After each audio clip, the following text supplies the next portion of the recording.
avez-vous remarqué comme l'énergie a particulièrement changé ces derniers jours? Avez-vous senti cette espèce de... Ce que j'ai vraiment ressenti, hein, puis pour les plus sensibles d'entre nous, vous pourrez peut-être en témoigner. Dimanche, en fait, on a eu vraiment dans la deuxième partie d'après-midi une espèce de coulée de froid. Alors, c'est pas du froid météo, c'est du froid énergétique, en fait. Il y a eu vraiment une espèce de descente très particulière que j'ai ressentie vraiment très profondément sur cette deuxième fin de journée, enfin la deuxième partie de journée de dimanche. Et depuis, je dirais que voilà ce que j'aimerais vous partager aujourd'hui, c'est que nous avons, si vous voulez, en ce moment, nous sommes dans l'hiver. Hein, nous sommes dans l'hiver sous nos climats, donc là, censée être la saison la plus, enfin la période la plus froide de l'année. Donc il y a une espèce de traversée, une espèce de mise à nu, hein, puisque la nature est un petit peu déshabillée de son feuillage, tout ça. Donc il y a donc sur l'hiver, en fait, on traverse une mise à nu aussi de nos émotions, une mise à nu de nos différents aspects. Donc c'est quelque chose qui nous demande en fait un certain dépouillement nous-mêmes, qui nous demande d'aller chercher, d'aller puiser dans nos profondeurs, dans nos tréfonds quelque part, d'aller chercher tout ce qui est un petit peu en train de, voilà, de fermenter peut-être dans le sol. Enfin, on va chercher ça pendant ces saisons-là. Et donc on est en train en fait de traverser ça. Et dans le même temps, moi, ça fait déjà des années que je perçois ça et j'en parle souvent dans mes lives ou enfin dans mes conférences ou dans mes visions. J'explique en fait que ce que nous vivons depuis quelque temps, c'est effectivement une espèce comme un monde en fait qui descend, quelque part une espèce d'effondrement, quelque part quelque chose qui va dans le vieillissement, qui va même plus vraiment dans la fin, hein, dans vraiment cette espèce de fin de cycle, cette espèce et qui se caractérise et qu'on peut remarquer dans tous les événements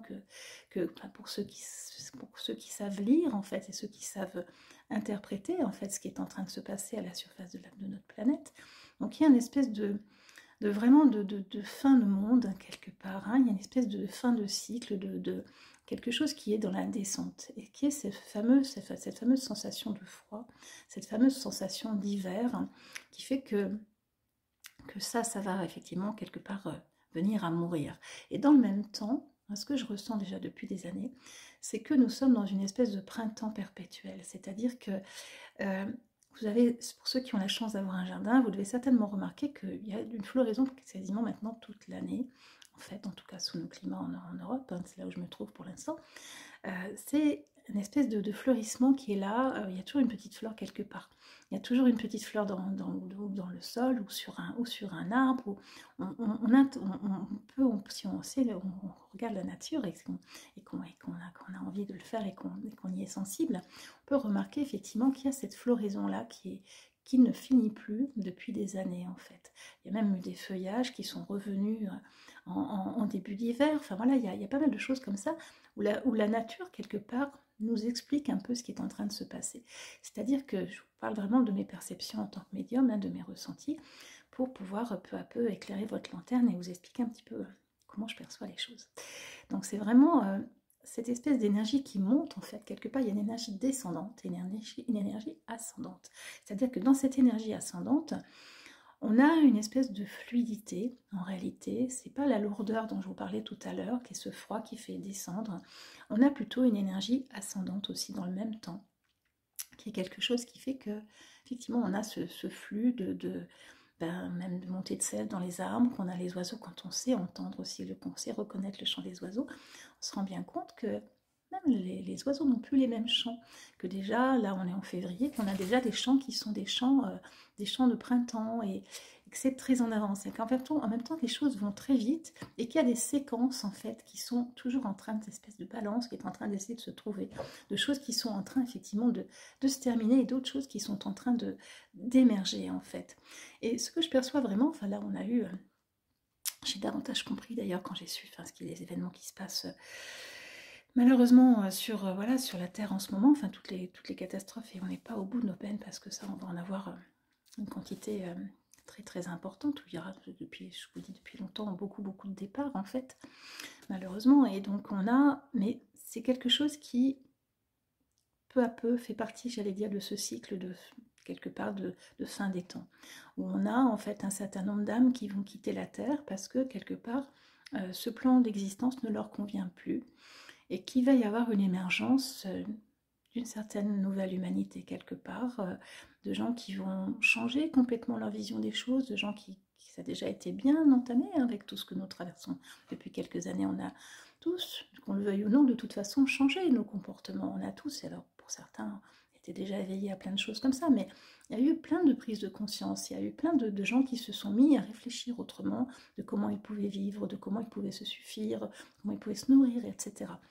Donc, on va avoir en fait effectivement l'émergence de cette nouvelle humanité. Et je vous disais, donc, des choses qui vont s'effondrer, donc à la fois des territoires, hein, des continents peut-être même qui vont disparaître, des villes, des régions qui vont disparaître de la carte, et d'autres régions, d'autres continents, d'autres terres qui vont émerger en fait. Et ça, c'est clair que ça ne va pas se faire sans heurts, c'est quelque chose qui, forcément, va être assez costaud hein, quand même, parce que la Terre va s'ouvrir, on va avoir des mouvements d'eau très très violents aussi. Enfin voilà, il y a vraiment des zones du monde qui ressembleront absolument plus du tout en fait à ce qu'on a connu, en tout cas dans ce qu'on nous en a montré et ce qu'on en sait officiellement. Donc on va avoir effectivement plein de choses qui vont se passer comme ça. Et évidemment, les mouvements de population, ils vont avoir lieu, et évidemment les départs en fait de gens de la Terre, il y en aura beaucoup beaucoup, et pour tout un tas de raisons. Voilà. Donc j'avais envie de vous partager ça aujourd'hui pour vous amener aussi à réfléchir un petit peu autrement, en tout cas peut-être à envisager les choses d'une autre façon. Et je vois beaucoup de gens qui sont actuellement dans, soit un petit peu dans l'effondrement à l'intérieur d'eux-mêmes, donc une sorte de dépression, aussi la fuite, où quelque part on va multiplier les activités avec quand même quelque chose qui fait que, vous voyez, c'est pesant et que finalement voilà, on a du mal à raccrocher quelque chose vraiment. Donc l'idée, si vous voulez, c'est pas de, je vous en avais parlé dans d'autres vidéos, c'est de pas trop se projeter trop loin, et surtout d'accepter en fait, quelque part, que les choses puissent se passer différemment que ce qu'on avait envisagé, et de se dire que nous sommes en train d'explorer en fait des terres nouvelles, nous sommes en train d'explorer une terre nouvelle, une nouvelle façon de fonctionner sur la planète, que les choses ne resteront pas en l'état, que ce que nous vivons actuellement, c'est pas quelque chose qui va rester permanent, que c'est une traversée, et que pour toute traversée, un petit peu, j'allais dire, comme si on était aux commandes d'un gigantesque navire, hein, forcément, on peut avoir de la houle, on peut avoir des trous, on peut avoir j'allais dire, des tempêtes, des choses qui vont peut-être même faire parfois des naufrages, mais quelque part, on a une direction à prendre. Même si on ne sait pas forcément quelle est cette direction, on a une direction à prendre, et on a des espaces qui sont ouverts devant nous. Donc l'idée, c'est vraiment de garder confiance, de garder cette présence dans son cœur, de garder cette présence vraiment dans son être, et de peu à peu vraiment s'accompagner en fait pour se révéler, pour arriver à trouver quel est vraiment ce qui nous fait vibrer, qu'est-ce qui est important. C'est vraiment ça que nous avons à découvrir en ce moment, c'est d'aller chercher en nous ce qui compte pour nous. Et est-ce que le monde continuera à fonctionner demain? On ne sait pas. L'instant d'après, on ne sait pas. Peut-être que tout s'arrêtera. Et quand bien même ça devrait être comme ça, l'idée c'est de pouvoir être dans le juste, dans le sincère et dans le vrai, aussi longtemps qu'on vivra. Et quand bien même on aurait passé, j'allais dire, le voile, et qu'on sera de l'autre côté du voile. L'idée c'est de vivre les choses telles qu'on est réellement, et de ne plus mentir, de ne plus se mentir, et de ne plus se cacher derrière des réalités qu'on sait très bien qu'elles sont révolues en fait, et qu'on sait très bien qu'il y a des tas de choses dans nos vies qui sont obsolètes, il y a des tas d'objets, de relations, des tas de choses qui sont obsolètes. Donc faisons vraiment j'allais dire, ce face-à-face, faisons-le avec nous-mêmes, faisons-le avec nous et avec les gens qui comptent pour nous, ou ceux qu'on n'a plus envie de voir. Soyons dans cette réalité-là, soyons dans cette franchise, dans cette sincérité, pour qu'on puisse passer ce cap en fait, et continuer vraiment à aller vers quelque chose qui nous tient à cœur et qui nous ressemblera. Si on continue à se mentir, on n'arrivera jamais à avancer en fait. Voilà, j'avais envie de vous partager ça aujourd'hui, et j'espère que ça vous aura apporté aussi autant de joie et autant quelque part de profondeur de chant que ce que j'ai vraiment dans mon cœur. Je vous souhaite une très très douce journée. À bientôt.